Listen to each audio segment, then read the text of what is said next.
உலகின் மிக உயரமான மலை எது? A Kanchenjunga, B Everest, C K2, D Nanda Devi. சரியான பதில் பி எவரெஸ்ட். இந்தியாவின் தேசிய மலர் எது? ஏ ரோஜா, பி தாமரை, சி மல்லிகை, டி சூரியகாந்தி. சரியான பதில் பி தாமரை. சூரியனுக்கு மிக அருகில் உள்ள கிரகம் எது? ஏ பூமி, பி புதன், சி செவ்வாய், டி சுக்கிரன்.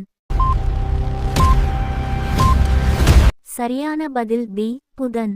இந்தியாவின் தேசிய விலங்கு எது? ஏ சிங்கம், பி புலி, சி யானை, டி சிறுத்தை. சரியான பதில் பி புலி.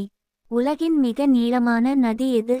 ஏ Amazon, B Nile, C Gangai, D Yangtze.